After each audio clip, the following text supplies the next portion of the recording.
issuing guidance for communities of faith. I want to thank Dr. Redfield and the CDC for their work on this matter and all the other work they've been doing over the past, what now seems like a long period of time.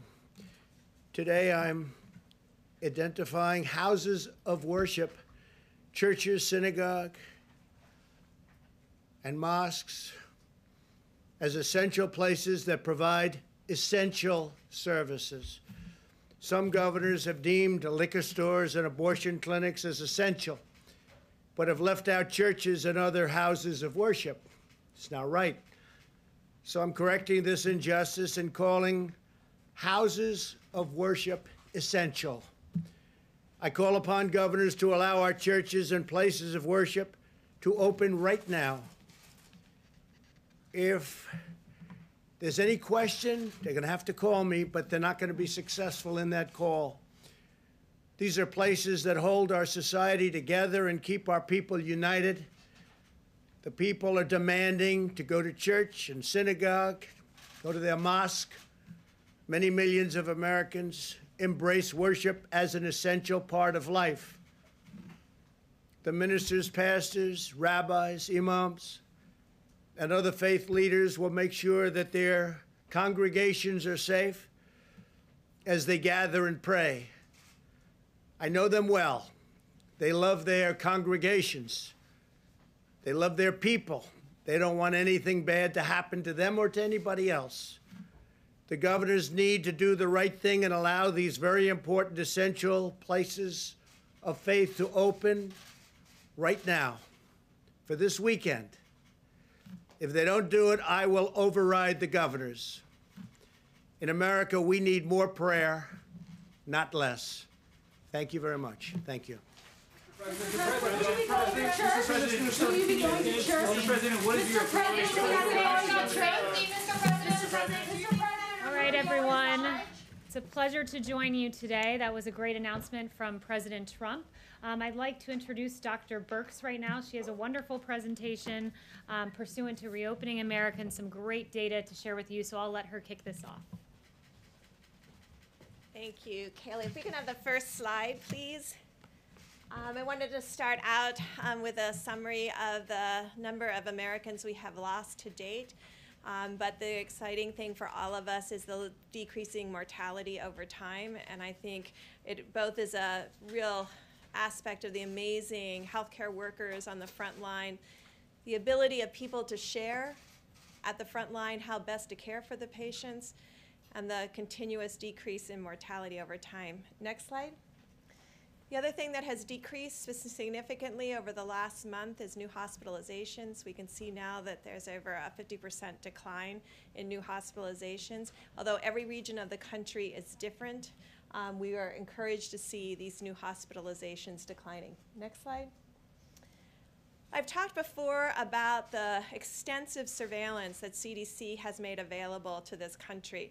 This is looking at their syndromic surveillance from emergency rooms. You can see that both COVID-like illnesses, shown in the orange and shown in the blue, influenza-like illness, taking up both of those cases together, you can see significant declines week over week. A number of people coming to the emergency room with these illnesses. That goes along with our new hospitalizations. What we like to do is triangulate data, put data together from multiple sources to see if we're seeing the same trends so that we can ensure that we're making progress together. Next slide.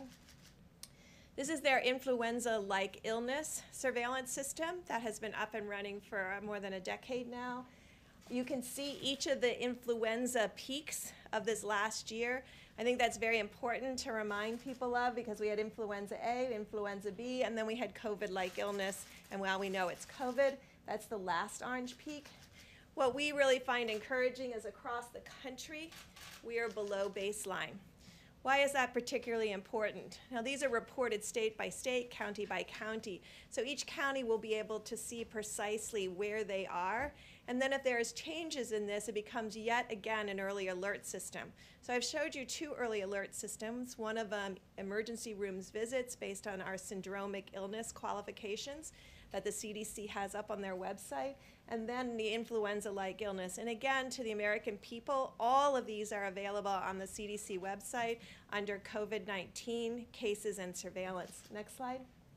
Now, I want to show you, I'm going to go through these very quickly. This is where we started. This is influenza-like illness. The red, and the darker the red, the more significant the influenza-like illness is in that state. So you want to get to green. So this is the week ending March 28th. I think many of us can remember what that week was, and this was when we were at the very beginning of our acceleration into logarithmic phase. Next slide. This is April 4th. You're starting to see some of the states already turn green. Next slide. April 11th, more of the country. Next slide. April 18th. Next slide. April 25th. Next slide. May 2nd, and you can see, and I really call your attention to, there's an orange area on this slide, and you can see that it's the Maryland area, and we've been calling that out for a while, the high plateau in Maryland. You can also see Minnesota and Wisconsin. Next slide. And then you can see Wisconsin still. You can see Maryland is yellow. Next slide. I want to turn just a moment, and I know that took you through a lot of slides quickly, but I think we can see as a country we have decreasing amount of illness, both at the emergency room and reported through the influenza-like illness. 2 of the surveillance systems that the CDC has up and running, these come from the states, they come from the counties, and many of the states have these also on their websites.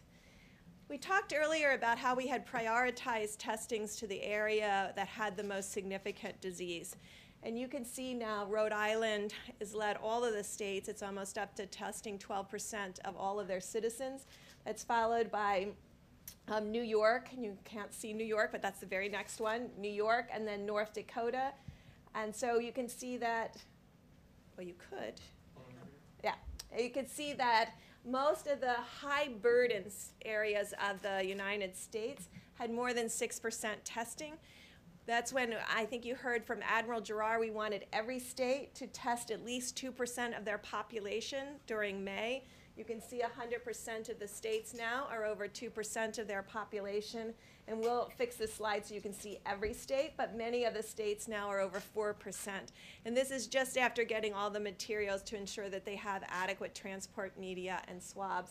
So we're encouraged by the progress that many of the governors and states have made in their testing of their population. It is also why we took the opportunity to really encourage governors, and it was to encourage governors to test 100% of the nursing home residents and staff, because many of our outbreaks that we have seen over the last 2 months have started in nursing homes. Next slide.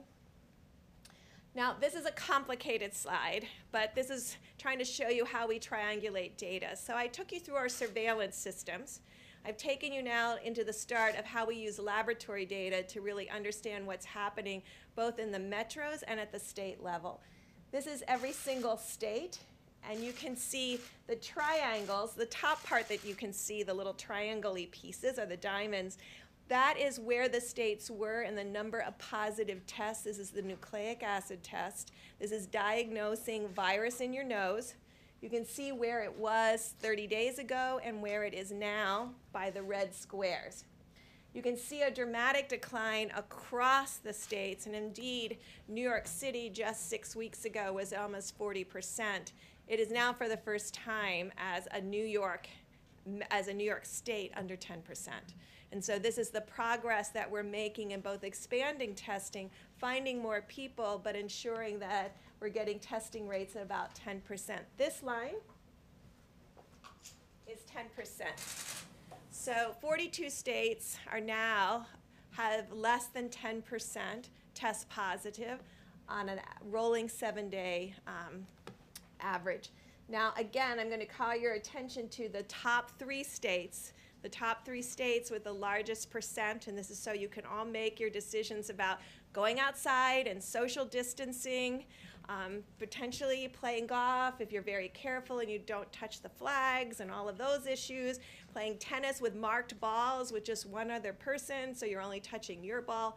We found really people who enjoy sports have been able to really adjust to social distancing. But you can see the top 3 states are Maryland, the district, and Virginia. And so there is still significant virus circulating here. That is followed by Nebraska, Illinois because of Chicago, and what we've talked about before about Minnesota. So those are our top states as far as still having high number of test positives. When I say high number of test positives, they're all under 20%. If I had shown you this slide 4 weeks ago, half of the country would have been over 20%. So this also shows progress, but also very clearly about the region we're living in right now with disease. Next slide. Now I wanted you to see this as a metro because that's as a state level. So we look at this in multiple different ways. The number 1 metro with the highest positivity rate is the District of Columbia, which includes Northern Virginia and Maryland, Montgomery County, and PG County. That is followed by Baltimore, Chicago, and Minneapolis. And so these are the places where we have seen really a stalling or an increase of cases, as in Minneapolis. You can see all the other metros are almost all exclusively below 10%. So we see this as great progress across the board in the metro areas. Next slide. So we also look at daily cases and daily case numbers, and I know that you all know that that's a very erratic, and it depends sometimes on how the tests were reported, how the case were reported, and so you often have to look at it over a 3 or 7 day period. This is looking at daily cases on a 7-day rolling average. You can see the number 1 at the top peak that has now come down dramatically is the New York metro area. Underneath that, you can see our concerns about Chicago and our concern in the yellow line of the Washington, D.C. area, because these are 2 areas that went through their logarithmic phase and are now at a high plateau with an unchanging number of cases day over day. That's the orange line and the yellow line. You can see that the daily case numbers per 100,000 are below the yellow line and the orange line of Washington, D.C. and Chicago. And that's New York and Boston and many of the others. Providence is also up as a per 100,000. And that's the way we like to look at it because we can really then understand it in relationship to populations. The other groups that have very low levels that once had a peak, this is Detroit, very low level now. This is Boston in the gray, which has come way down also. And you can see down here is Atlanta and Miami. Next slide. Now sometimes, and I think recently there have been publications about where the world was before we started the Stop the Spread and before many states shut down. And just to take you back to that moment, on March 14th, before Stop the Spread, this is showing New York. I didn't even put March 14th on there because New York on March 14th had less than 50 cases reported. Chicago had less than 10. Washington had less than 10. LA had less than 20. The large state at that time that had a significant number of cases was the Washington area, Washington state, which had 100 cases. On March 14th, we had about 500 cases distributed around the United States, not in any dramatic hotspot per se, but the majority of those cases and the hotspot at that moment was Washington state. This is how the New York metro area, which includes obviously northern New Jersey, northern parts of Pennsylvania, parts of Connecticut and Rhode Island, and the dramatic decline that they've had in the number of cases. And I know you know that also mortality has started to decrease in that northern New Jersey and New York area. Next slide. But I wanted you to see how we bring all this information together on a daily basis. The red line in this graphic are the emergency room visits. So those are the syndromic visits that I discussed with you at the beginning. The blue line is the test positive, and again, it's very erratic because of the reporting of when cases sometimes from the entire weekend are added on a Monday morning. And then you can see the actual case numbers in the black bars. And so that's how we bring everything together. And what we want to see is all of the items trending down. We want to see the number of positives that you find, because we really have states now looking for asymptomatic cases. So we want to ensure that both asymptomatic cases, symptomatic cases are all declining as shown in the blue line, that emergency room visits are declining, and the actual case numbers are declining together. And of course, then there's mortality behind that in the green bars that are hard for you to see. Next slide. But this is the Washington area. And so that's why I want you to see that contrast. You can see there's not been that dramatic decline in the blue line. There's not been that dramatic decline in the black bars of cases. And there's not been a dramatic decline in the emergency room visits with COVID-like illnesses.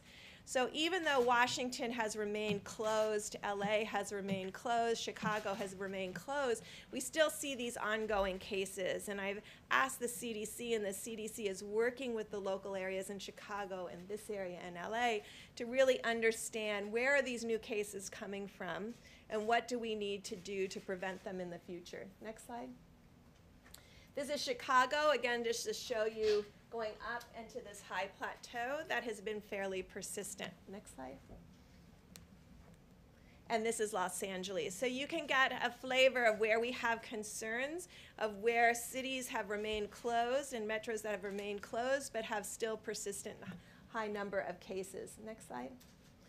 So then I wanted to talk to you about outbreaks, because throughout this all, there's been a large part of America that has been in many states that have been really finding their outbreaks, containing those outbreaks by testing everyone and doing contact tracing, and then stopping them and stopping those outbreaks in their tracks, what we have been talking about everybody being able to do across the United States. And so this illustrates the counties that had a 100% increase in new cases over the last 3 days.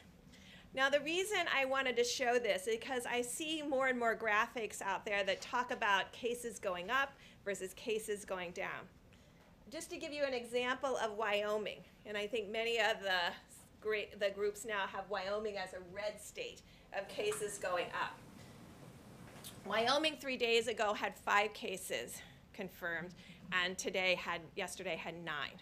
So they qualify almost and show up as this large increase. It's a good alert for us. We immediately look and see what exactly is happening at the state website. But you can see when you have very low number of cases, you can have a doubling from 5 to 10 number of cases and show up as a 100% increase. And so each of these have to be investigated separately to really understand what this is. It is the way we find outbreaks in prisons. It's the way we have been finding outbreaks in nursing homes. And we have this graphic that goes through all of the counties as well as, next slide. So this is one state's analysis. And what they have shown, and they have been able to find each of their outbreaks, contain every one of their outbreaks, close those outbreaks and call them closed cases.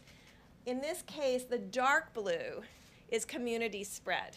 The rest of it, 50% of their cases have been coming from outbreaks that they've been able to contain.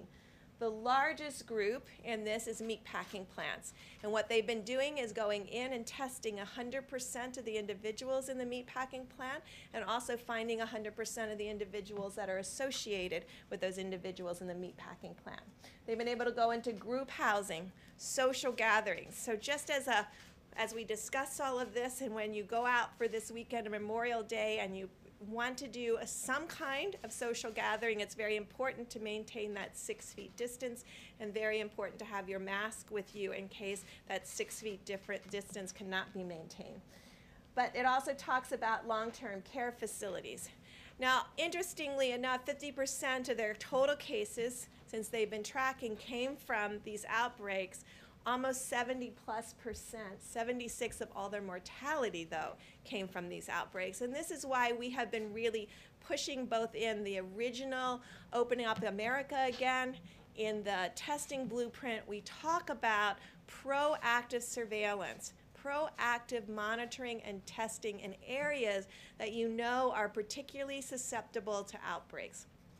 Every state has this knowledge now and this type of analysis. And so when they have these kinds of analysis, what we're asking them to do is proactively go and test everyone in meatpacking plants, to proactively go and test 100% of the residents and workers, and then a follow-up of the workers in every single long-term care facilities. And this is to find the asymptomatic cases. I know CDC yesterday released that they thought 35%. We started with the understanding that we thought it was around 11 to 15% based on the experience with one of the princesses, but now we know it's at least 35. It may be greater than that because it may be so age dependent that there may be a lot of people under 30 that have the virus and are shedding the virus and aren't aware that they have the virus. And so proactive monitoring, proactive testing will become absolutely critical to find these asymptomatic cases. Next slide. So this is my last slide, and this is just to show you what an outbreak looks like. So if you look at this axis, it's normalized through 100,000 population. But you can see this is what we want to see. We want to see very low case number. We want to see that they've identified an outbreak. They've tested 100%. They've contained 100%, and then they don't find any more cases. And so this is what's happening across the country, county by county. This is a county map to really show you the work that's going on. And since the last 2 months, we've gone from, I think, less than 4,000 contact tracers to nearly 50,000 contact tracers. And this is what's been happening behind the scenes. But I really want to applaud the governors and state and the health and local, the health commissioners and the local health departments who have really been working quietly in an unassuming way to really find these cases, track these cases, isolate these cases, and ensure there's no additional spread. And you can see in many of these instances, they've gone more than 2 weeks without any additional spread. And so this is what we are hoping goes across the United States. Now, we all have to admit it's going to be much more difficult in metro areas because you have to really identify where are those asymptomatic cases and how will you find them. And it's why there's been a lot of additional resources going into disadvantaged areas and to the federal community clinics to be able to proactively be able to test for this virus and find asymptomatic individuals. When someone gets sick with COVID, excuse me, when someone gets sick with COVID, you've heard the cases. Some of them have very high fevers. And so they're not out walking around. So they may have been shedding virus for 1 or 2 days before they got significantly ill and they had to be in bed because they felt so terrible. Now think of that, they were maybe out 2 days. And so if they're 50% of the cases, they're only out for 2 of the days that they may be spreading virus. An asymptomatic individual that doesn't know they have COVID, they may be spreading and shedding the entire time that they're in the community. So instead of 2 days, it may be 6 days, or it may be 7 days. And so when we talk about proportions, 35% that are asymptomatic, that are out in the community, is a much more opportunity for transmission than someone who is getting sick and is only out in the community for 2 days. And so we know we have to find both, and we've been working with states about what proactive surveillance would look like in this case to find people who are asymptomatic. But it's also why we continue to recommend to the public very clearly that you can't tell who's infected. And so that's why you have to continue to social distance. That's why you need to continue to maintain 6 feet apart. I remember in the early days of HIV, people told me all the time that they knew who was infected. And I would say, you don't know who's infected. I could be infected. You're just saying you don't think I'm infected because I look healthy. There's a lot of healthy people out there with COVID that look healthy. And so we're asking continuously for you all to be outside, to enjoy your Memorial Day weekend, to play golf, to hike, as Dr. Fauci said, to play tennis with mark balls, and to be out with your families that you have been in the household with, and to even consider sharing social distance space as long as you have utensils that belong to individuals and that maybe can be thrown out immediately. There's a lot of things to think through. I know you can do this. I know the American people can do it. And so please, as you go out this weekend, understand you can go out, you can be outside, you can play golf, you can play tennis with marked balls, you can go to the beaches if you stay 6 feet apart. But remember that that is your space, and that's the space that you need to protect and ensure that you're social distance for others. Thank you. I want to start by, Dr. Burks, if I could have you stay here for just a moment or two. Zeke, I believe you emailed me a question about nursing homes and testing this morning. If you want to ask it, I'll have Dr. Burks give you an answer. I think that's great. Thank you. Dr. Burks, last week, or sorry, 2 weeks ago, you and the Vice President of Governors, you wanted 100% of nursing home residents and staff tested within 2 weeks. Most states aren't going to meet that. Some 2 weeks later haven't even started to try, saying it's impractical and infeasible. Are you disappointed? And also, what are the consequences of that inaction? No, I know many of you don't know me. I'm a very aspirational and hopeful person that like to put out challenges, because I think that's what needs to be done. You know, we've had it in the Open Up America guidance, where we ask them to test all the nursing homes, nursing home residents and workers. We know that that group is very susceptible and has significant mortality. And so we continue to ask the states. We always look at the side of the ones who haven't been able to get it done. There are some that are getting it done. And I think what we will learn is from those who were able to get it done, how to do this more efficiently and effectively so that we can work together to ensure that not only we have the baseline testing, but we continuously test the workers within the homes to prevent any asymptomatic spread back to the residents once we show they're negative. We only have 1 million nursing home residents. We're testing way over 1 million people per week, getting closer to over 2 million people a week. So over that 4 million per 2 weeks, I was hoping that 1 million of those could be our nursing home residents. I think week over week, as we see testing expand, it's not going to just be, and it's why I keep coming back to this, it's not the number of people you have tested. We see this all the time with other diseases. We have a lot of worried well that will come back frequently to get tested.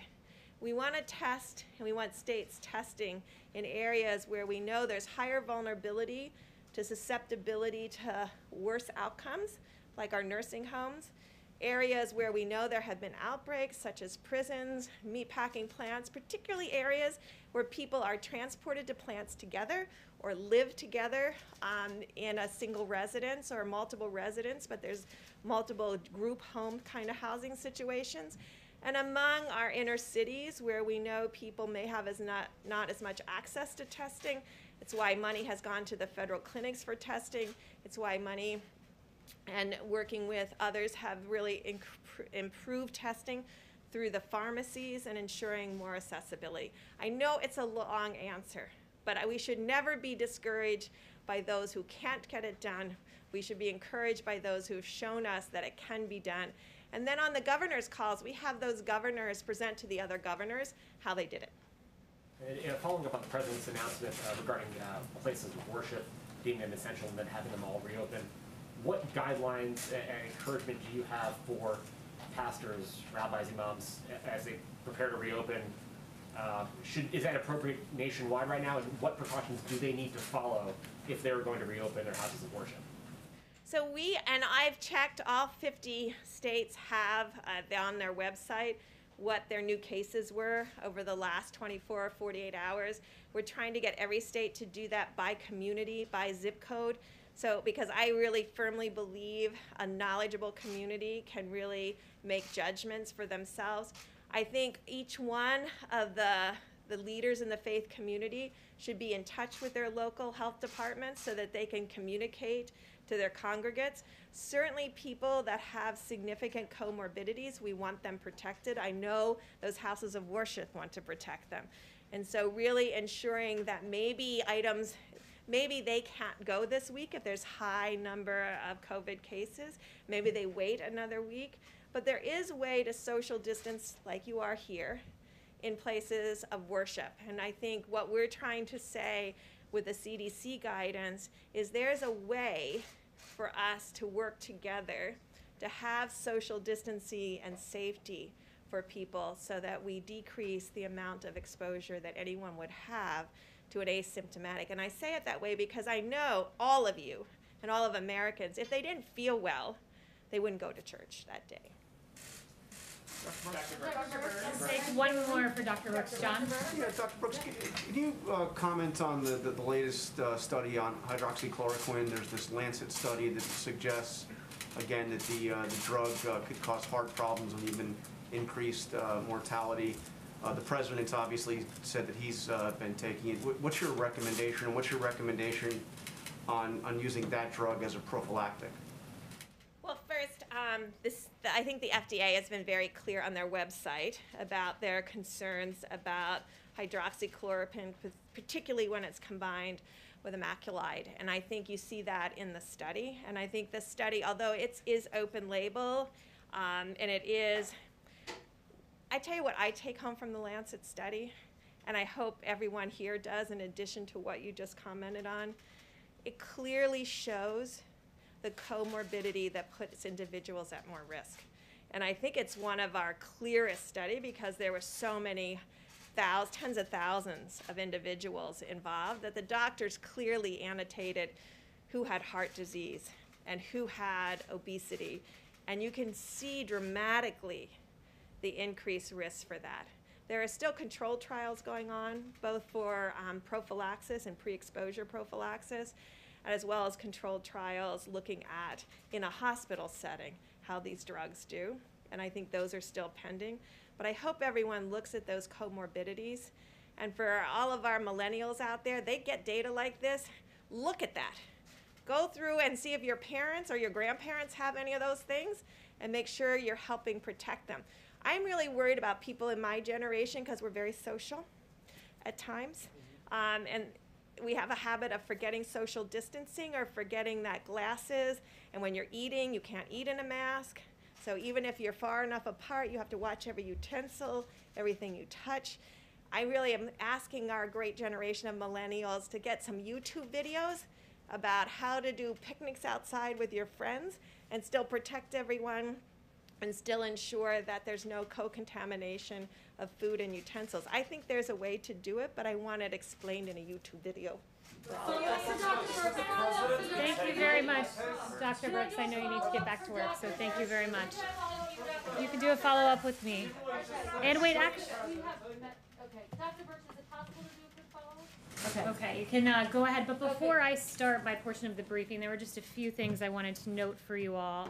Pursuant to some of those very encouraging graphs we saw where the states moved from red and orange to green, and we saw the United States increasingly become green. It's encouraging to see that America's reopening alongside that, with data from Homebase noting that 2/3 of America's small businesses are opening. An Open Table study said Americans are now starting to dine out again. Another Homebase study, 67% of local food and drink businesses are open. Apple is saying Americans are driving and walking at near normal levels. And Google mobility data reflects the same. So it's encouraging to see America start to reopen and the great work President Trump has done for the faith community going into this weekend.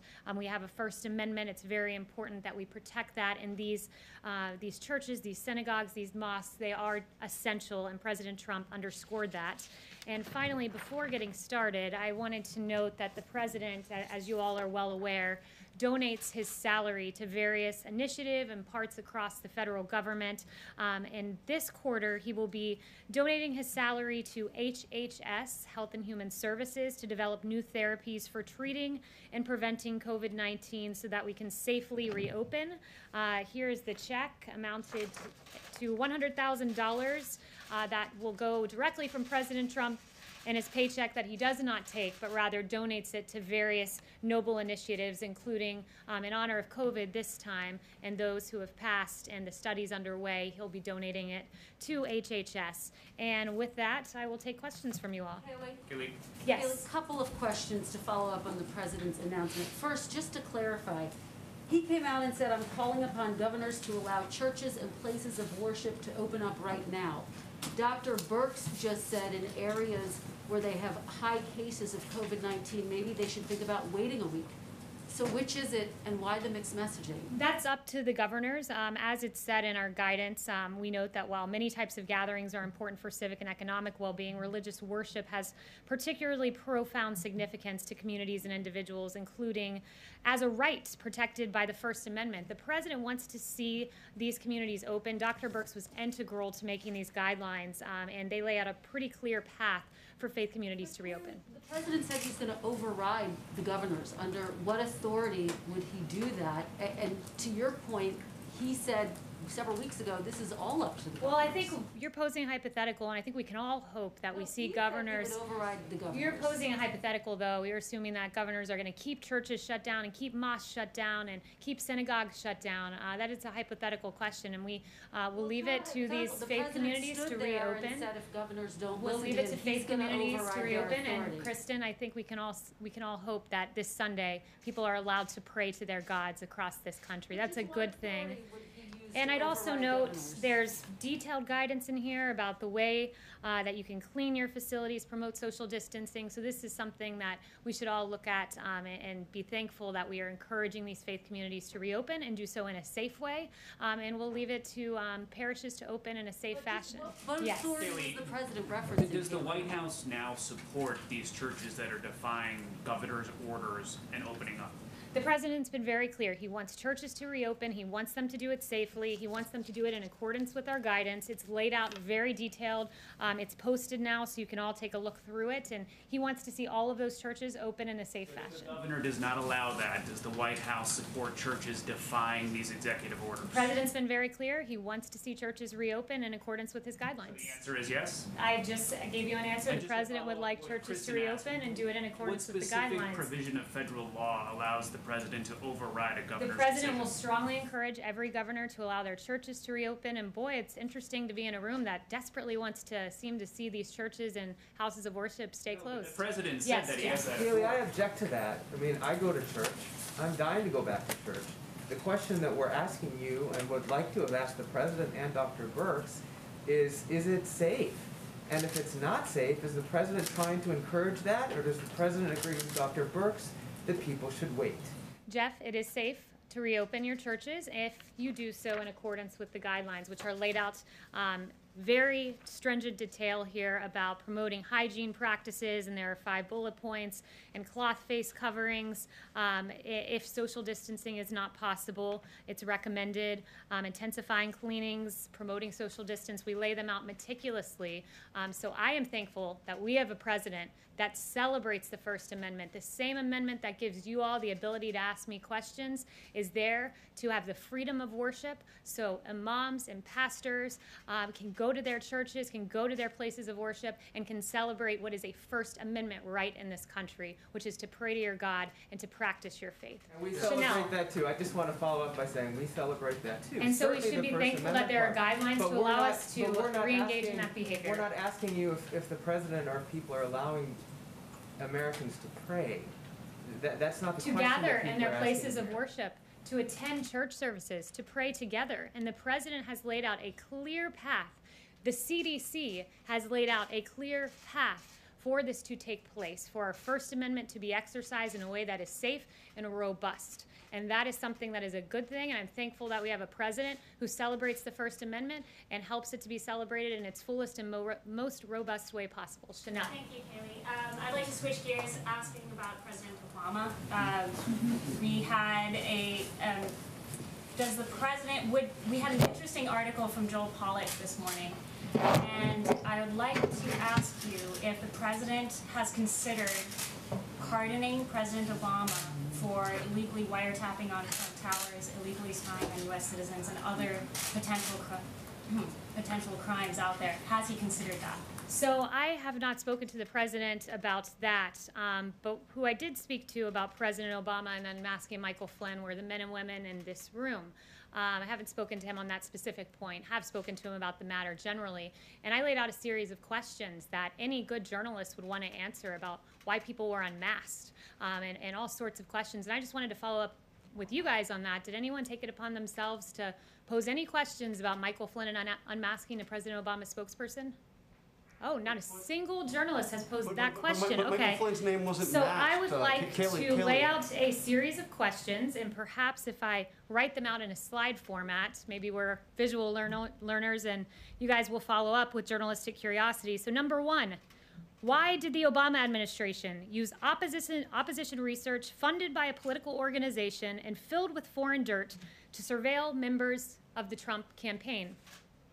Number two, why was Lieutenant General Michael Flynn unmasked?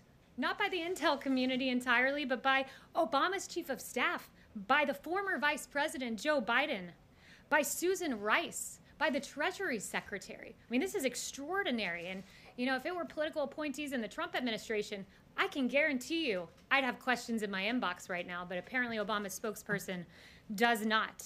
Why was Flynn's identity leaked? In a criminal act. It is a criminal act to leak the identity of Michael Flynn to the press, but it happened.